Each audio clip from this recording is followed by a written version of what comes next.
काफ़ी सारे लोग होते हैं जिनको ऐसा लगता है कि ज़िंदगी में आसपास परेशानियां ही परेशानियां हैं। काफ़ी सारी चीज़ों का हमारे पास सल्यूशन नहीं है, हम खुश नहीं हैं, हम कुछ कर नहीं पा रहे हैं, हम काफ़ी मजबूर हैं। होती है दिमाग में काफ़ी सारी इस तरीके की नेगेटिव थॉट्स चलते रहती है। एक बार ऐसे ही गौतम बुद्ध आए हुए थे एक गांव में सच्चाई का प्रतीक बताने के लिए और कैसे ज़िंदगी जीना चाहिए इस चीज़ को मोटिवेट करने के लिए।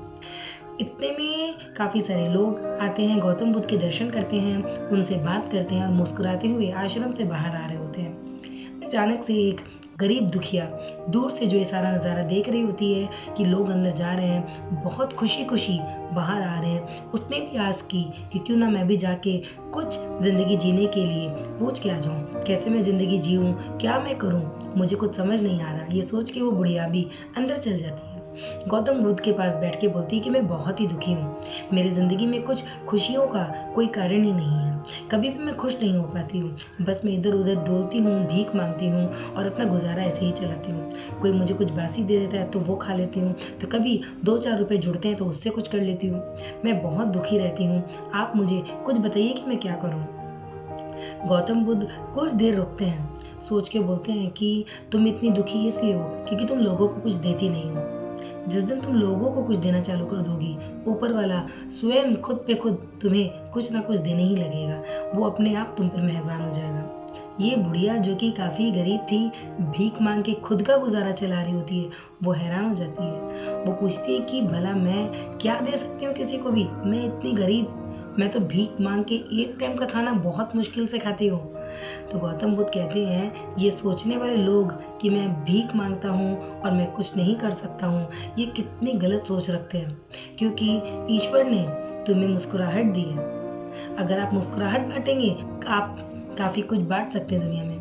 अगर आप अपने मीठे ज़बान से कभी कुछ किसी को बोल देंगे या आपके मीठे ज़बान से आप किसी को थोड़ा सा सहारा दे देंगे तो आप काफ़ी कुछ कर सकते हैं। आपके 2 हाथ दिए हैं भगवान ने, जिनसे आप किसी की भी मदद कर सकते हैं। आपने ऐसे कैसे सोच लिया कि आप कुछ कर ही नहीं सकते, आप किसी को कुछ दे ही नहीं सकते।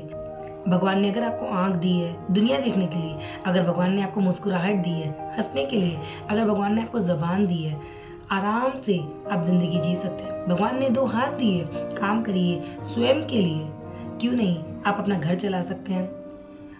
इस बूढ़ी माई की तो जैसे आंखें ही खुल गई, ये सोचने लग गई कि शायद आज सचमुच में मेरी आंखें खुल गई और मैंने काफी कुछ पा लिया। आई तो थी मैं यहाँ पर भी कुछ ना कुछ भीख मांगने, पर आज तो मैं खजाना लेके जा रही हूँ। ये सोच के वो निकलती है और ये बातें वो भूलती नहीं है और जाके वो धीरे धीरे कुछ ना कुछ करना चालू कर देती है। किसी की सेवा करने लगती है, कभी किसी की गाड़ी पोंछने लगती है, कभी किसी के जूते चप्पल को मंदिर के बाहर सजा के रखने लगती है। अब उसे ज़्यादा रुपए मिलने लग जाता है, धीरे धीरे वो भी आगे बढ़ने लगती है। दोस्तों, हर किसी के मन में रहता है कि हम कुछ कर नहीं पा रहे, अपने लेवल के हिसाब से सब सोचते हैं ऑब्वियसली, बट सबके मन में रहता है कि हम उस लेवल तक नहीं कर पा रहे जहाँ तक हमें करना चाहिए, उस लेवल तक पहुँच नहीं पा रहे। ईश्वर ने सबको, भगवान ने सबको इक्वल सब कुछ दिया है, 2 आँख, 1 नाक, 1 होठ, सब कुछ इक्वल है हम सबके पास में। तो भगवान ने भाग्य अलग सा कुछ नहीं दिया है, बस डिपेंड करता है हम उसे कितने अच्छे से बना पा रहे हैं अपने फेवर में, अपने फैमिली के फेवर में। भगवान ने तो हमें सब कुछ दे दिया, क्या हम उसका इस्तेमाल सही तरीके से कर रहे हैं। भगवान ने हमें भाग्य भी दिया, किस्मत भी दी और हंसी भी दी।